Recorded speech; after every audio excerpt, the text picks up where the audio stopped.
নমস্কার, আমি ভাস্বতী। আপনি দেখছেন আপডেট বাংলা ইউটিউব চ্যানেল। রইল আজকে সবথেকে বড় 10টি প্রধান খবর, দেখে নিন এক নজরে আজকের হেডলাইন্সগুলি। বিজেপিকে চড় মেরে বুঝিয়ে দিতে হবে, ফের মেজাজে অনুব্রত। মৃত্যুবরণ করব, এনআরসি হতে দেব না, এসআইআর ইস্যুকে কেন্দ্র করে সরাসরি হুঁশিয়ারি দিলেন তৃণমূল বিধায়ক শ্যামল মণ্ডল। ভোটের আগে বঙ্গ বিজেপিতে ছন্দপতন, একের পর এক ইস্তফা এক ঝাঁক নেতৃত্বের। রাজারহাট নিউটাউন 32% জনসংখ্যা বেড়েছে, এরা কারা? রোহিঙ্গা এবং বাংলাদেশি মুসলিম অনুপ্রবেশ নিয়ে ফের সরব হলেন শুভেন্দু। বড়নগরে স্বর্ণ ব্যবসায়ী খুনে বিহার থেকে গ্রেপ্তার আরো 2 অভিযুক্ত। মমতার অপমান ভুলে দিদির বাংলার পাশে মামা। পান্ডুয়ায় সমবায় নির্বাচনে লাল ঝড়, 11/1 আসনে জয়ী শূন্য বামেরা। নিজের হাতে ত্রাণ সামগ্রী তুলে দিলেন মমতা, দুর্গতদের মুখে ফুটল হাসি। টনক নড়ল প্রশাসনে, ধর্ষণের ঘটনার পর অবশেষে কলেজ লাগোয়া রাস্তায় লাগলো লাইট। 3টে ট্রেন সিঁড়ি দিয়ে নামার জন্য হুড়োহুড়ি, বর্ধমান স্টেশনে পদপৃষ্ঠ হয়ে আহত বেশ কয়েকজন। আপনাদের কাছে একটা অনুরোধ রইল, আমরা প্রতিদিন চেষ্টা করি আপনাদের জন্য সঠিক, সংক্ষিপ্ত এবং নিরপেক্ষ খবর পৌঁছে দিতে। আমাদের এই ছোট্ট চেষ্টাকে যদি আপনাদের ভালো লাগে তাহলে দয়া করে একটা লাইক দিয়ে পাশে থাকার বার্তা দিন। আপনাদের একটা লাইকই আমাদের আগামী দিনের অনুপ্রেরণা। এবার আসছি বিস্তারিত খবরে। বিধানসভা নির্বাচনের দামামা বেজে গিয়েছে বলাই যায়। নিজেদের মতো করে রণকৌশল ঠিক করে ফেলেছে রাজনৈতিক দলগুলি। এইসবের মাঝে দীর্ঘদিন ধরে মেজাজে ধরা দিলেন বীরভূমের দাপুটে তৃণমূল নেতা অনুব্রত মণ্ডল। কর্মীদের বেশ দিলেন টার্গেট। সভা থেকে কর্মীদের উদ্দেশ্যে তার সাফ নির্দেশ, 60,000 ভোটে লিড দিতেই হবে। ভোট বাক্সে বিজেপিকে চড় মারার নিদান দিলেন কেষ্ট। বীরভূমের ভোটের রণকৌশল কি হবে তা নিয়ে বরাবরই অনুব্রত মণ্ডলের উপর আস্থা রেখেছে তৃণমূল সুপ্রিমো মমতা বন্দ্যোপাধ্যায়। তবে গত 2.5 বছরে বদলেছে ছবি। অনুব্রতর গ্রেপ্তার হওয়ার পর বীরভূম পরিচালনার দায়িত্বে কোর কমিটি। তিহার থেকে ফিরে অনুব্রত ফের রাজনীতিতে সক্রিয় হলেও পরিস্থিতি এখন অনেকটাই অন্যরকম। তবে ইলামবাজারের বিজয়া সম্মেলনী অনুষ্ঠান থেকে অনুব্রত বুঝিয়ে দিলেন তিনি একই রকম রয়েছেন। বীরভূমে তৃণমূলের কোর কমিটির কনভেনার অনুব্রত মণ্ডল এদিন কর্মীদের উদ্দেশ্যে বলেন, ইলামবাজারে 60,000 ভোটে লিড দিতে হবে। এনআরসির মাধ্যমে অনেকের নাম ভোটার তালিকা থেকে বাদ দেওয়া হয়েছে, তাই সংগঠনকে আরও শক্ত করতে হবে। বিজেপিকে চড় মেরে বুঝিয়ে দিতে হবে ভোট বাক্সে। পাশাপাশি তিনি আরও বলেন, 2026-এর নির্বাচন খুব কঠিন হবে, তাই এখন থেকেই সবাইকে সিরিয়াস হতে হবে। সব মিলিয়ে অনুব্রত বুঝিয়ে দিলেন, পরিস্থিতি যাই হোক এক শক্তিতে লড়ার জন্য প্রস্তুত তিনি। এই বক্তব্য আরও চাঙ্গা কর্মী সমর্থকেরা।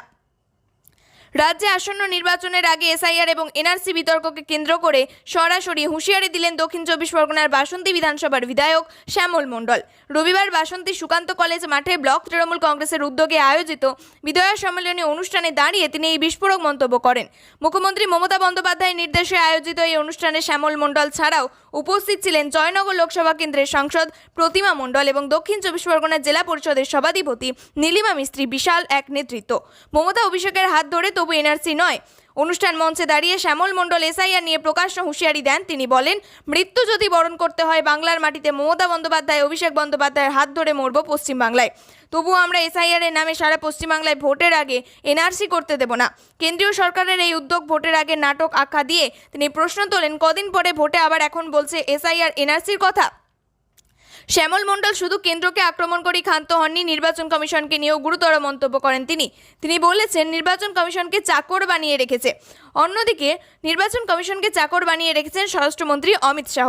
চাকররা আমাদের নির্ধারণ করবে আমরা ভারতবর্ষের নাগরিক কিনা, এখানে আমাদের ভোটাধিকার আছে কিনা, আমরা এখানে থাকতে পারবো কিনা। দলীয় কর্মীদের মনোবল বাড়াতে তিনি বলেন, ভয় পাওয়ার কোনো প্রশ্ন নেই, আমরা আছিই, ছিলাম, আগামী হাজার হাজার বছর এবং যুগ যুগ ধরে পশ্চিমবাংলার মাটিতে থাকবো। আমাদেরকে বিতাড়িত করার জন্য ক্ষমতা এবং পশ্চিমবাংলার বিজেপি নির্বাচন কমিশনের নেই। দলের উত্তর মালদার সাংগঠনিক জেলা সভাপতির ওপর মণ্ডল কমিটি গঠন নিয়ে অসন্তোষ প্রকাশ করে এক ঝাঁক স্থানীয় নেতৃত্ব ইস্তফা দেন। রবিবার এই ঘটনাকে ঘিরে উত্তর মালদার চাঁচল মহকুমার রতুয়া বিধানসভা কেন্দ্রে ব্যাপক রাজনৈতিক চাঞ্চল্য ছড়িয়েছে। ইতিমধ্যেই বিজেপির গোষ্ঠীকন্দল আবারও প্রকাশ্যে চলে আসায় চরম অস্বস্তিতে পড়েছে দল। যদিও এটি দলের সাংগঠনিক সিদ্ধান্ত বলেই পাল্টা দাবি করছেন বিজেপির উত্তর মালদা সাংগঠনিক সভাপতি প্রতাপ সিংহ।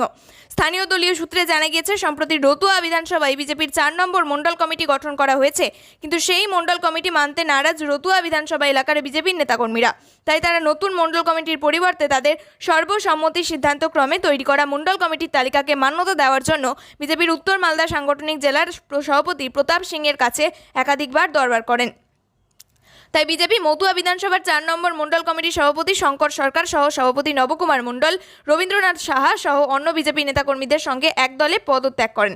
অপরদিকে বিজেপির উত্তর মালদার সভাপতি প্রতাপ সিংহ জানিয়েছেন, নতুন মণ্ডল কমিটি গঠন দলের সাংগঠনিক সিদ্ধান্ত, তাই সাংগঠনিকভাবেই এই সমস্যার সমাধান করা হবে।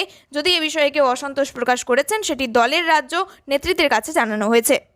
একদিকে যখন এসআইআর নিয়ে তৃণমূল সুপ্রিমো মমতা বন্দ্যোপাধ্যায় এবং তার দলের নেতারা নির্বাচন কমিশনের দিকে একের পর এক তোপ দেখেছেন, পাশাপাশি অন্যদিকে রোহিঙ্গা এবং বাংলাদেশি মুসলিম অনুপ্রবেশ নিয়ে রাজ্যের শাসক দলকে ক্রমাগত বিঁধে যাচ্ছেন বিরোধী দলনেতা শুভেন্দু অধিকারী এবং বিজেপি। রবিবার সন্ধ্যায় পূর্ব মেদিনীপুরের জেলা তমলুকে একটি চাঞ্চল্যকর অভিযোগ করেছেন শুভেন্দু অধিকারী। তিনি দাবি করেছেন যে যেখানে দেশের গড় জনসংখ্যা বৃদ্ধি 7%, যেখানে কলকাতার রাজারহাট নিউ টাউনে যে 32% জনসংখ্যা বেড়েছে, তিনি প্রশ্ন তুলছেন তারা কারা।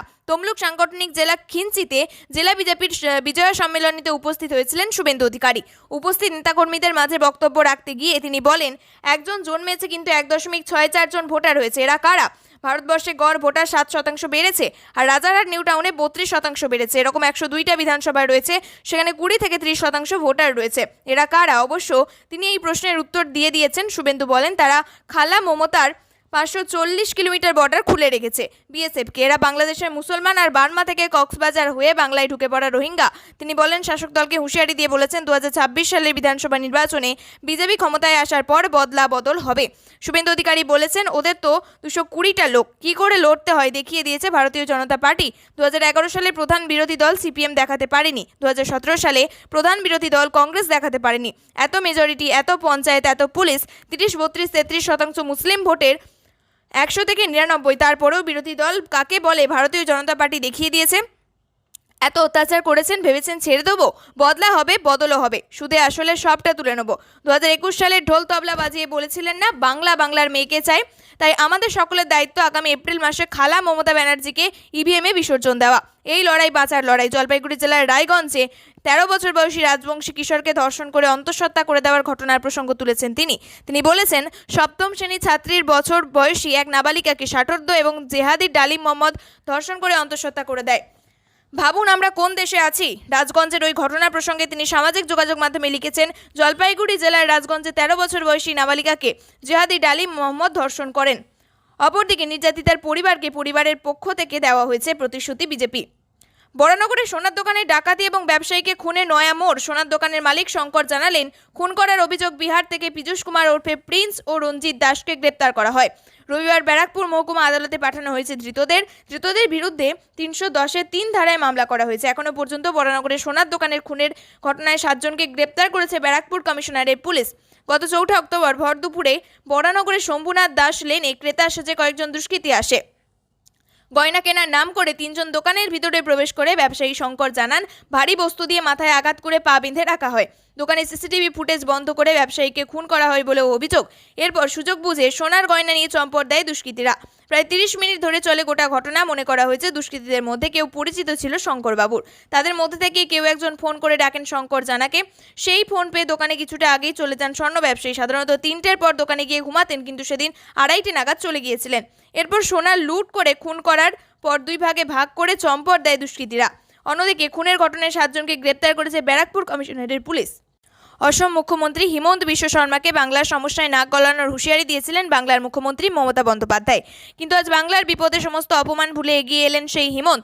উত্তরবঙ্গের বন্যা দুর্গতদের জন্য হিমন্ত পাঠালেন বিপুল পরিমাণ রেশন। উত্তরবঙ্গে এবারে বন্যা ও ভূমিধসের তাণ্ডবে দুর্গত বহু মানুষ। অক্টোবরের প্রথম সপ্তাহে দার্জিলিং ও কালিম্পংয়ের পাহাড়ি এলাকায় ধসে 30 জনের মৃত্যু হয়েছে।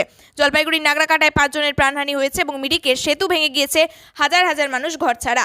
শত শত পর্যটক আটকে পড়েছেন। এই পরিস্থিতিতে মমতা বন্দ্যোপাধ্যায় বন্যার জন্য কেন্দ্রের ভুল বাঁধ ব্যবস্থাপনাকে দায়ী করে ক্ষতিগ্রস্তদের জন্য 5 লক্ষ টাকা ক্ষতিপূরণ ঘোষণা করেছেন। তিনি মিরিকে 400 প্যাকেট খাবার পাঠিয়েছেন, কিন্তু বিরোধীদের অভিযোগ করছে দুর্গাপুজোর কার্নিভেলে মত্ত থাকায় সরকার ত্রাণে অবহেলা করেছে।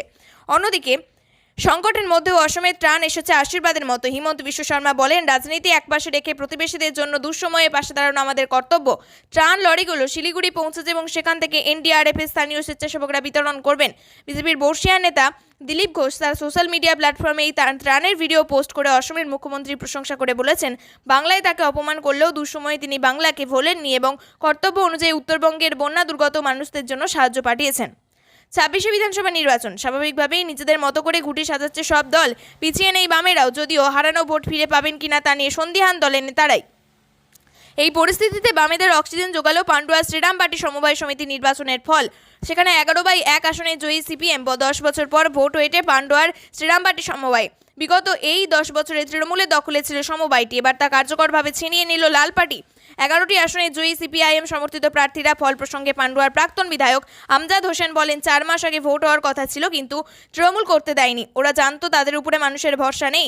10 বছর ধরে তৃণমূল এই সমবায়কে দখল করেছিল, সমবায়কে লুট করেছে। এই সমবায়কে দুর্নীতি মুক্ত করতে বাম প্রার্থীদের ভোট দিয়েছে ক্ষেত মজুর, কৃষক, বর্গাদার, পাট্টাদাররা। এই প্রসঙ্গে পান্ডুয়ার ব্লক তৃণমূলের প্রাক্তন সভাপতি সঞ্জয় ঘোষ বলেন, কেন এমন ফল হলো তা তদন্ত করে দেখা হবে। অন্যদিকে উন্নয়নের কাজ সত্ত্বেও মানুষ কেন মুখ ফিরিয়ে নিল তাও দেখতে হবে। বন্যা এবং ভূমিধসে বিপর্যস্ত উত্তরবঙ্গ। 4 দিনের মধ্যে ফের উত্তরবঙ্গে পৌঁছে গেলেন মুখ্যমন্ত্রী মমতা বন্দ্যোপাধ্যায় এবং 5 দিন উত্তরবঙ্গে থাকবেন তিনি। বিভিন্ন এলাকা পরিদর্শন করবেন, বৈঠক করবেন। রবিবার আলিপুরদুয়ারে পৌঁছে একদিকে দুর্গতদের নিজের হাতে ত্রাণ সামগ্রী তুলে দিলেন মুখ্যমন্ত্রী, আবার বন্যা দুর্গতদের উদ্ধার ও তাদের পাশে থাকায় আলিপুর বিপর্যয় মোকাবিলা দপ্তর 8টি কর্মীকে পুরস্কৃত করলেন। গত রবিবার ভারী বৃষ্টি বন্যা ধসে বিপর্যস্ত হয় উত্তরবঙ্গ, মারা যায় বেশ কয়েকজন। সেই মতো এদিন আলিপুরে মমতা পৌঁছে যান। এদিন হাসিমারায় পৌঁছে প্রথম রিভিউ মিটিং করেন মুখ্যমন্ত্রী। বন দপ্তরের নীলপাড়া রেঞ্জ অফিসের কমিউনিটি হলে রিভিউ মিটিংয়ের পর বিপর্যস্ত দপ্তরের 8টি কর্মীকে পুরস্কৃত করেন মুখ্যমন্ত্রী। তাদের হাতে শংসাপত্র তুলে দেন। এই কর্মীদের জন্যই জেলায় প্রাণহানি আটকানো সম্ভব হয়েছে বলে তিনি মন্তব্য করেন। এই শংসাপত্র পেয়ে খুশি বিপর্যয় মোকাবিলা দপ্তরের কর্মীরা। হাসিমারায় এই রিভিউ বৈঠকের পর সুভাষিনী চা বাগানে যান মুখ্যমন্ত্রী। সেখানেও বন্যা দুর্গতদের সঙ্গে কথা বলেন তিনি। তাদের হাতে ত্রাণ সামগ্রীও তুলে দেন। জামা কাপড়, কম্বল, শিশুদের জন্য বই সবই দিয়েছেন। অবশেষে ঘুম ভাঙল প্রশাসনে। রবিবার সকাল থেকেই দুর্গাপুরের নিউ টাউনশিপ থানার সোলাপুর এলাকায় যে জঙ্গল রয়েছে তার আশেপাশে লাগানো হলো লাইট। সেই সঙ্গে ঘন জঙ্গলের আগাছা কেটে সাফ করার কাজও শুরু হয়েছে আজ থেকে। রবিবার দুর্গাপুর পুরসভার উদ্যোগে এই কাজ শুরু হয়েছে। আগামী দিন ওই এলাকায় সিসিটিভি ক্যামেরাও বাড়ানো হবে বলে জানিয়েছেন প্রশাসনিক আধিকারিকরা।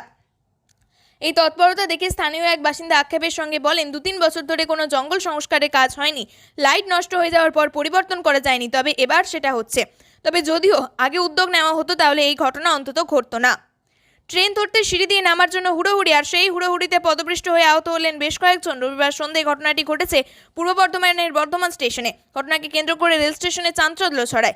আহতদের বর্ধমান মেডিকেল কলেজ হাসপাতালে ভর্তি করা হয়েছে। আহতদের দেখতে হাসপাতালে যান বর্ধমান দক্ষিণের তৃণমূল বিধায়ক খোকন দাস। রেলের বিরুদ্ধে গাফিলতির অভিযোগ তুলে সরব হন তিনি। এদিন একই সঙ্গে 3টি প্ল্যাটফর্মে ট্রেন পৌঁছায়, আর সেই ট্রেন ধরতেই যাত্রীদের মধ্যে শুরু হয়ে যায় হুড়োহুড়ি। এক প্রত্যক্ষদর্শী জানান, 4, 6 ও 7 নম্বর প্ল্যাটফর্মে ট্রেন ছিল। 4 নম্বরে মেন লাইনে বর্ধমান হাওড়া লোকাল, 6 নম্বরে রামপুরহাট লোকাল এবং 7-এ আসানসোল লোকাল দাঁড়িয়েছিল। ট্রেন ধরতে গিয়ে হুড়োহুড়ি শুরু হয়। এক প্ল্যাটফর্ম থেকে অন্য প্ল্যাটফর্মে যেতে ফুট ওভারব্রিজে যাত্রীদের হুড়োহুড়ি শুরু করেন। এই প্রত্যক্ষদর্শীরা বলেন, সিঁড়িটা খুব ছোট, আর একই সময়ে রামপুরহাট, আসানসোল প্যাসেঞ্জার সহ হাওড়া লোকাল ধরার জন্য যাত্রীদের ভিড় বেড়ে যায়। সেই চাপেই কয়েকজন পড়ে গিয়ে পদপৃষ্ট হন। ঘটনার পর আহতদের উদ্ধার করে বর্ধমান মেডিকেল কলেজ এবং হাসপাতালে নিয়ে যাওয়া হয়। অন্যদিকে বর্ধমান দক্ষিণের বিধায়ক খোকন দাস রেলের বিরুদ্ধে গাফিলতির অভিযোগ তুলে সরব হয়েছেন। প্রিয় দর্শক, নিয়মিত সঠিক খবরগুলি সঠিক টাইমে পেতে সাবস্ক্রাইব করুন আপডেট বাংলা চ্যানেলটিকে। ধন্যবাদ।